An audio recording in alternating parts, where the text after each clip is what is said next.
tadi yang disampaikan oleh teman saya Zeki Rahmat, dia ada di Cikarang Barat, itu kan 24 jam terakhir lumayan lengang. Nah, awalnya diprediksi malam hari ini bakalan jadi puncak arus balik, tapi kalau melihat dari cara masyarakat mudik sebelum pengetatan kemarin, jangan-jangan baliknya juga setelah larangan selesai, Mbak Adita. Apakah ini sudah dipersiapkan? Ya, Sofi, seperti yang sudah kami sampaikan, memang kita memprediksi ada 2 tanggal lonjakan ya. Yang pertama memang, diperkirakan hari ini. Hari ini tanggal 16, ini kita tadi kebetulan saya dan Bapak Menteri Perhubungan beserta Bapak Menko PMK juga, langsung meninjau ke lapangan di Bakauheni maupun juga di Kerawang. Kita memang melihat, masih cukup lengang ya sampai dengan sore hari. Namun demikian, kita tetap mengantisipasi adanya lonjakan sampai nanti malam, bahkan sampai tengah malam, bisa jadi akan ada arus kembali ke Jabodetabek yang cukup tinggi. Nah, sementara lonjakan kedua kami prediksi itu pada H+7, itu tanggal 20 Mei. Mhm. Ini melihat pola dari masa mudik sebelum-sebelumnya, itu biasanya H+7 adalah hari lonjakan arus balik ya. Jadi ini juga kami antisipasi. Namun demikian memang tidak tertutup kemungkinan seperti yang tadi Sofi sampaikan bahwa kembalinya para pelaku perjalanan ini ke Jabodetabek bisa jadi memang setelah tanggal peniadaan mudik yaitu tanggal 18 seterusnya dan seterusnya. Jadi kami pun tetap mengantisipasi di tanggal-tanggal itu tetap akan dilakukan pengetatan, pengecekan dan juga random testing. Oke, Begitu. ini untuk yang menggunakan mudik atau balik menggunakan kendaraan pribadi. Lalu adakah Ya. pengetatan untuk penggunaan moda transportasi umum mengantisipasi lonjakan mobilitas warga dalam beberapa hari ke depan untuk arus balik? Ya, peniadaan mudik besok adalah tanggal terakhir ya, tanggal 17, sesuai dengan ketentuan di Surat Edaran Satgas maupun Peraturan Menteri Perhubungan.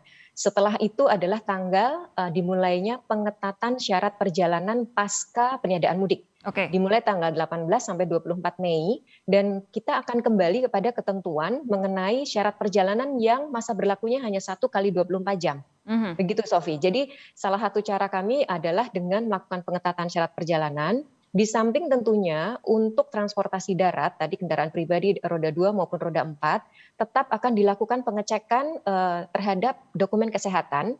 Oleh karena itu, random testing yang akan dilakukan di jalan tol maupun di jalan nasional juga akan tetap dilanjutkan, tetapi mungkin dengan titik-titik yang tidak sebanyak sekarang. Jadi Oke. ini yang tadi kami sepakati juga bersama pihak kepolisian dan Satgas untuk bisa tetap dilanjutkan. Oke, Mbak Adita, saya sudah melihat data-data yang dikeluarkan oleh Kementerian Perhubungan bahwa memang ada penurunan drastis ya jumlah orang yang mudik Lebaran. Apa namanya? Kalau Pak Mahfud kemarin rata-rata totalnya begitu 70% penurunan dibanding pada saat musim mudik sebelum adanya pandemi. Tapi Ya. bagaimanapun tetap ada sekitar 30%. Kalau hitung-hitungan dari Pak BKS, Pak Budi Karya adalah sekitar 1,5 juta. Ini kan bukan jumlah yang sedikit, walaupun Ya. memang turun tapi bukan jumlah sedikit. Ya. Mereka bisa lolos, mereka bisa pulang ke kampung halaman. Adakah sejauh ini evaluasi terhadap pengendalian transportasi, entah itu umum, entah itu pribadi, pada aturan larangan mudik tahun ini, Mbak Adita? Baik, untuk transportasi umum yang masuk di sektor penerbangan, laut, dan kereta api, pada dasarnya penurunannya sangat signifikan ya, dan pengendaliannya juga relatif lebih bisa tertangani dengan baik karena keberangkatan selalu mulai dari satu simpul ya, dari pelabuhan, dari bandara, dari stasiun kereta api, sehingga screeningnya jauh lebih mudah dan ketika tidak dilengkapi dokumennya juga sangat langsung bisa dikembalikan. Jadi tidak bisa melakukan perjalanan. Namun demikian memang yang menjadi tantangan tersendiri adalah perjalanan darat, apalagi kendaraan pribadi ya. Mhm. Seperti kita lihat juga ini perlu pengawasan dan pengendalian yang 24 jam 7 hari seminggu pada saat peniadaan mudik kemarin. Nah, ini yang kami amati bahwa untuk kendaraan umum di 3 subsektor udara, laut, dan kereta api sebenarnya sudah bisa dikendalikan dengan sangat baik. Kami mencatat penurunannya average itu untuk penerbangan bahkan sampai 93% volume penumpang dari hari biasa. Kemudian untuk kereta api itu sampai 80-an%. Jadi kami melihat ini cukup efektif ya ketika melakukan pengendalian transportasi dan mobilitas masyarakat di 3 moda transportasi tadi. Perjalanan darat pada dasarnya sebenarnya juga terjadi penurunan. Kami catat ada sekitar 40-an% dibandingkan hari biasa bila kita bicara volume penumpang.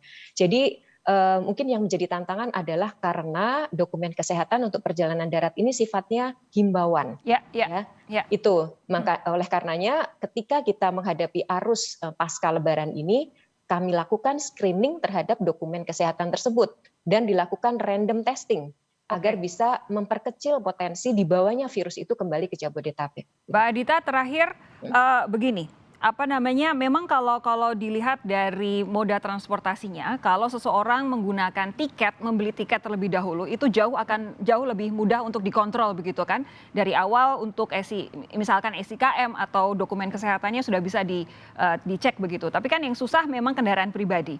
Berkaca pada apa yang terjadi pada saat arus mudik, waktu itu ada yang bergerombol begitu menggunakan sepeda motor tengah malam sampai petugas sangat kewalahan.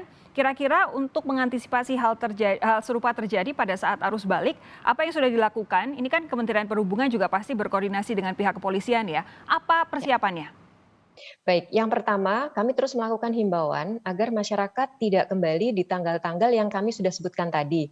Ada potensi lonjakan di tanggal 16 dan tanggal 20. Harapannya ini bisa terurai tanggal kepulangan.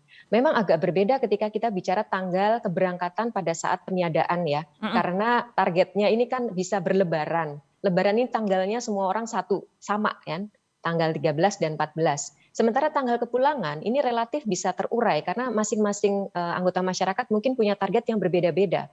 Bagi yang mungkin masih harus melakukan pekerjaan dan harus datang secara fisik ke kantor, bisa jadi memang sebelum tanggal 17 sudah harus kembali.